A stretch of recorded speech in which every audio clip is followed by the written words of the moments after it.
Is it just me that feels cheated when a billionaire doesn't have a super luxurious yacht, a huge estate, and a garage full of costly sports vehicles that they never use for anything but showing off? Seeing folks with tens of thousands of dollars in the bank act like they've just landed their first job really grinds my gears.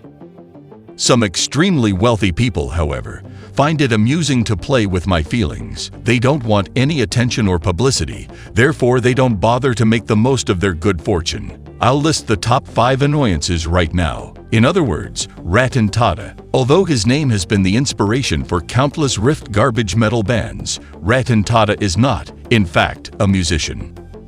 He may dress and look like a broke artist, yet he's worth an estimated $2 billion.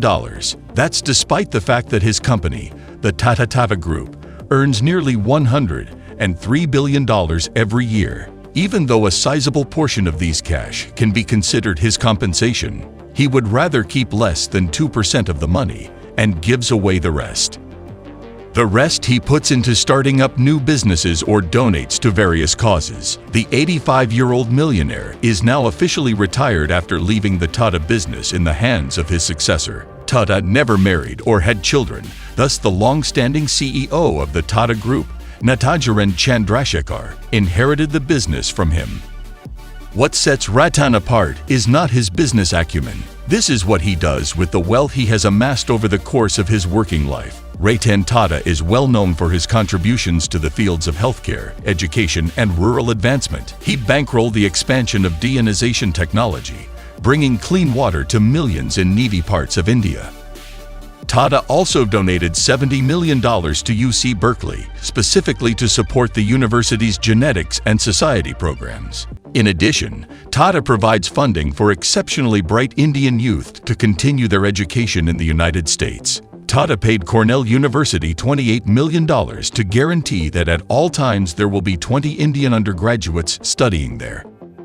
Not satisfied, TATA gave an additional $50 million to Harvard Business School in 2010 to build an executive center. After that, he gave an additional $35 million to Carnegie Mellon, $11.5 million to the Indian Institute of Technology in Bombay, and $10 million to the Center for Neuroscience at the Indian Institute of Science. He spearheaded numerous medical research initiatives and supported efforts to develop a treatment for Alzheimer's disease. The amount of money donated makes it likely that RATAN TATA is riding on the roof of a train, just like the rest of India. Do not fret, RATAN TATA has not neglected his own needs. However, he much rather travels in the cheapest car available. The Bombay billionaire, whose name you may have guessed is TATA, keeps his single opulent garage full with his TATA Nexon sports car. It has a value of just about $20,000. RATAN, a freelancer, also owns a Land Rover estimated to be worth $30,000 plus.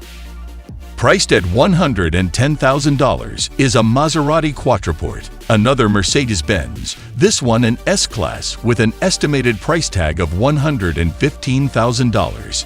However, this one is an SL500 that costs around $250,000 US and a Ferrari California that costs nearly $500,000 US. Being TATA rich entails nothing more, giving away millions of dollars, living in luxury, and investing well while sticking to a strict budget. On the other hand, if I have a Ferrari California in the garage, you won't find me driving a TATA. Although RATAN TATA's goody-goody two-shoes attitude is bothersome, Indian billionaires like Azim Premji serve as an example for all greedy, wealthy individuals everywhere. Azim Premji is extremely annoying, but at least RATAN had a fantastic collection of cars. While Premji has a multi-billion-dollar firm and over $9.3 billion in the bank, he has little else to show for his life, but who really cares about the statistics? If you don't own a $2 billion mansion or a Bugatti Veyron as proof of your wealth. Alternatively, a yacht worth $500 million, even Premji's grounded approach to life and philosophy won't be enough to win us over. He may have set the tone for the company in his early years as CEO of WIPRO. The tech firm started off as a family business and struggled to keep up with the growing industry. WIPRO, also known as Indian Microsoft, has a market capitalization of more than $27 billion thanks to the leadership of Azim Premji. The property's owner still denies he has any money, and she lives like a regular person. Please, Azim, just go out and get a Ferrari already. With his level of stubbornness, the planet is doomed. Premji drove a Honda Civic that was more than 20 years old and only worth about $16,000, as though it were brand new. Instead of purchasing a brand new Lamborghini or a Volkswagen Tiguan with diamond wheels and a gold-plated hood for $3 million, Premji opted to purchase a used Mercedes-Benz from one of his employees for roughly $10,000. That is what I call a human resources nightmare, and if you think that is traveling cheaply, think about being Premji, a billionaire who not only considers but likes flying economy.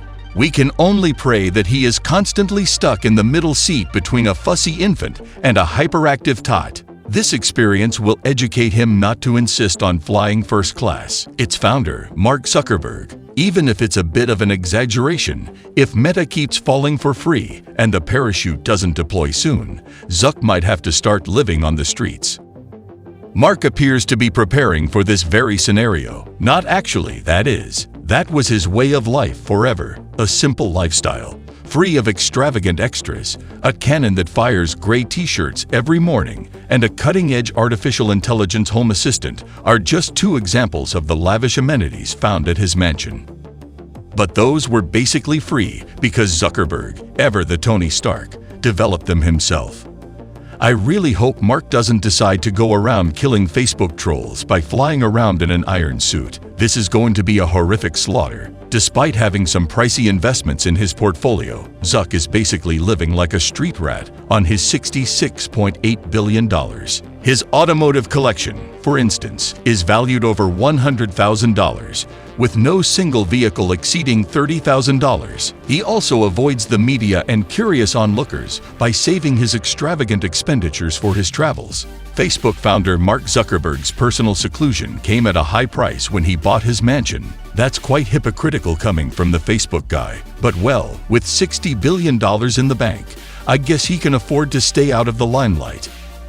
A $7 million Crescent Park mansion and $59 million in two neighboring Lake Tahoe mansions were his latest investments. Certainly not the most opulent billionaire ever, but certainly not the most impoverished either. Mark resembles a monk seeking enlightenment more than anyone else. Getting rich is simple for Warren Buffett. It's an entirely different ballgame to be Warren Buffett wealthy. The majority of Buffett's fortune, which totals over $276.1 billion, comes from Berkshire Hathaway, Incorporated. The investing tycoon, sometimes known as the Oracle of Omaha, has amassed over $107 billion in wealth because to his canaille for investments and his passion for business. More than 60 of the world's finest brands are owned by this multinational corporation. It's difficult to fail when you can make money in so many different ways. I'm crossing my fingers that nobody will disagree with me anytime soon. Buffett has $107 billion in the bank, so he can buy everything he wants.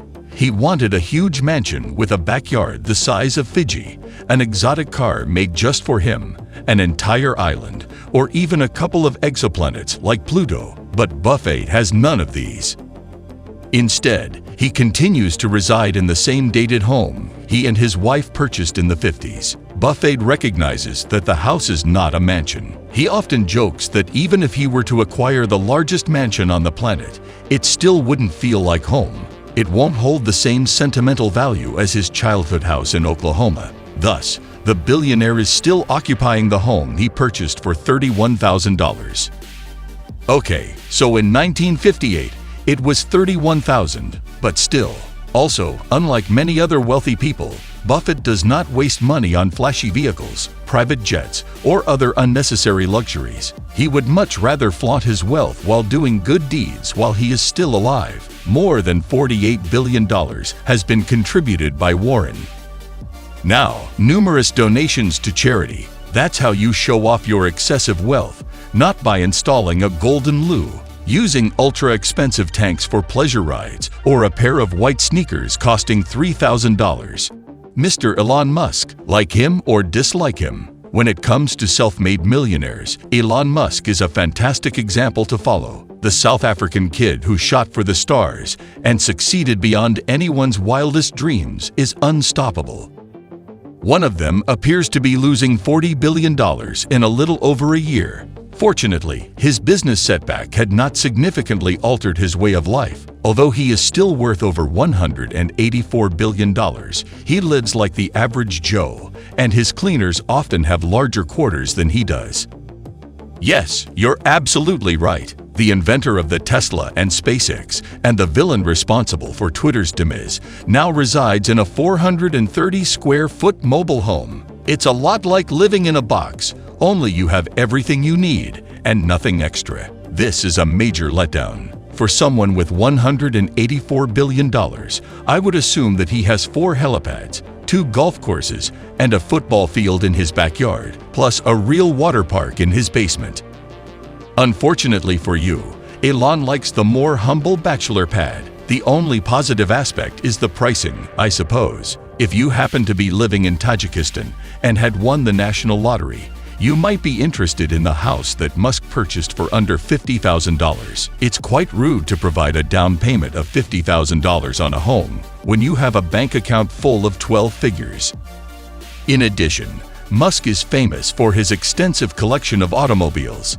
Despite the fact that it contains several expensive and well-known Tesla models, my eyes are being gouged by an outdated BMW 3 Series that costs about $1,400. Thankfully, Elon has become much more conscientious about his environmental impact, and he has abandoned this fossil fuel-powered vehicle. To be precise, in his garage. So how does Musk spend his enormous fortune? Well, he puts it toward helping people, exploring space, and developing renewable energy. You could argue that it's a waste of money, but consider this. If Earth didn't exist, how else would you spend $184 billion? 5 of the world's wealthiest people chose to lead ordinary lives. Is that the way they choose to live? A cruel joke on me? I don't know, but at least I'm not the one living in a 430-square-foot shack with $184 billion in the bank. If you have $184 billion with you, what would you do? Let me know in the comments below. If you liked the video, make sure to subscribe to our channel Luxe Lane and don't forget to hit the bell icon.